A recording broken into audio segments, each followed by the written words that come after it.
یہ علی امین گنڈا پور کے جب ان کی زلفیں کاٹی گئیں قید کے اندر اور کچھ اس طرح سے کیا گیا، آپ کو جب یہ تصاویر وغیرہ نظر آئیں تو آپ ہے تو سیاسی مخالف، لیکن آپ کو دکھ ہوا ہوگا کہ یار یہ زیادتی ہوئی ہے اس کے ساتھ؟ بالکل، میں نے اس کو کنڈیم کیا، اور آئی ڈونٹ نو کہ وہ کاٹی گئی یا اس نے خود کاٹی. اس کا ایک میں نے اسٹیٹمنٹ دیکھی کہ میں نے خود کاٹی. اگر کاٹی گئی زیادتی ہے.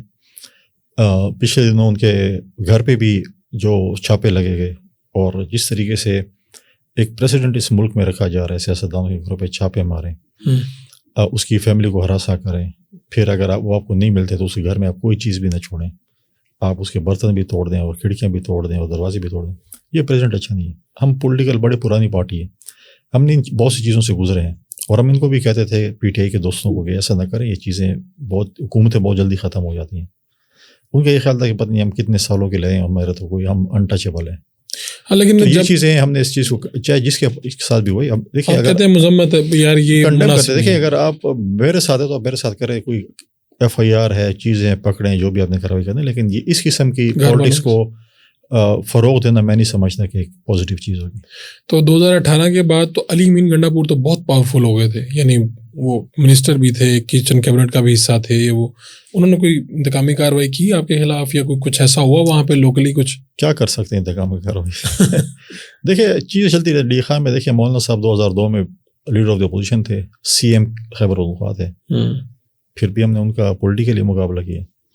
اور علی امین صاحب بھی، ان کی بھی حکومت ہے، کچن کیبنٹ کے ممبر تھے، پھر چلتے رہے. کوئی مطلب ہے کہ کیا انتقامی کارروائی کیا کر سکتے ہیں؟ جب آپ کی فائل کلین ہو تو پھر آپ ڈرتے نہیں ہیں.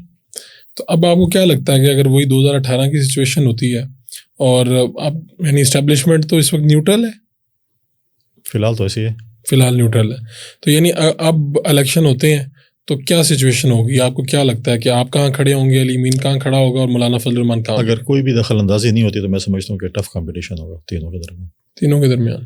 اور لیکن میں سمجھتا ہوں کہ میرا ذاتی خیال ہے کہ مولانا صاحب نے شاید تھوڑا لوز کیا، کیونکہ جب انہوں نے یہ نگراں حکومت کی ٹیک اوور ہوئی اور پوری صوبائی کابینہ تقریباً ان کی تھی، پوری ان کی تھی، میجورٹی پیپلز پارٹی کا کوٹا تو ہوگا نا اس میں؟ کوئی ایسا کوٹا ہی تھے، ایک دو جو ان کے تھے، ہمارے جو وزیر جو کہ ایک دو ہی تھے، اور باقی تقریباً 10+ ان کے تھے. گورنر صاحب بھی ان کی پارٹی کے تھے. اور جس طریقے سے ایک میسیجنگ، اب ہمیں تو پتہ ہے کہ کیا ہوتا ہے، کیونکہ ہم تو ڈائریکٹ افیکٹوز میں سے ہوتے ہیں نا. تو اگر آپ سپاہی بھی اور ایس ایچ او بھی، فار ایگزامپل ہماری طرف تو یہ کلچر نہیں ہے جیسے پنجاب میں پٹواری اور پولیس کلچر، جی جی، لیکن اس کے باوجود بھی جتنی بھی ٹرانسفر پوسٹنگ چیزیں، ایک میسج ہوتا تھا آفس کی طرف سے، اگر جی او آئی کی فون آئے گی تو یہ ہوگا، جی او آئی کی فون آئے گی تو یہ ہوگا. جی او آئی فل گورنمنٹ کاری تھی، بالکل فل گورنمنٹ تھی ان کی، ایسی گورنمنٹ تھی کہ بالکل 100% تھی. اس میں جو ہے ان کا جو ہے گراف کافی ڈاؤن ہوا ہے. انہوں نے تو کام کروائے ہوں گے تو ان کا گراف اوپر گیا ہوگا. میرا ذاتی خیال ہے، اچھا میں شاید غلط ہوں. تو آپ کو لگتا ہے کہ پبلک کی جو سپورٹ ہے انہوں نے لوز کی ہے؟ ہاں، تو اس سے میں سمجھتا ہوں کہ پھر بھی ٹف کمپٹیشن ہوگا تینوں کے درمیان. آپ کبھی آصف زرداری صاحب نے کہا، کبھی مولانا نے ان کو کہا ہو؟ ایک تو وہ الیکشن والا آپ نے واقعہ سنا دیا، تب تو انہوں نے نہیں کچھ کہا. اس کے بعد کبھی ایسا ہوا کہ انہوں نے کہا کہ یار ہاتھ ہلا رکھو، مولانا کی وہاں سے آئی ہے؟ کبھی بھی نہیں، کبھی نہیں کہا. آصف زرداری وہ کہتے ہیں ٹھیک ہے جو کر رہے ہیں آپ ٹھیک کر رہے ہیں. کبھی بھی نہیں. میں تو پرسنل ان کے ساتھ مطلب ہے کہ آصف زرداری صاحب کی بھی بڑی مہربانی ہے ہمارے اوپر، لیکن کبھی انہوں نے مولانا کے حوالے سے کبھی نہیں کہا کہ آپ اس کے حلقے میں اس کے اوپر حلہ رکھیں یا کچھ کریں، کوئی ایسی بات نہیں کی.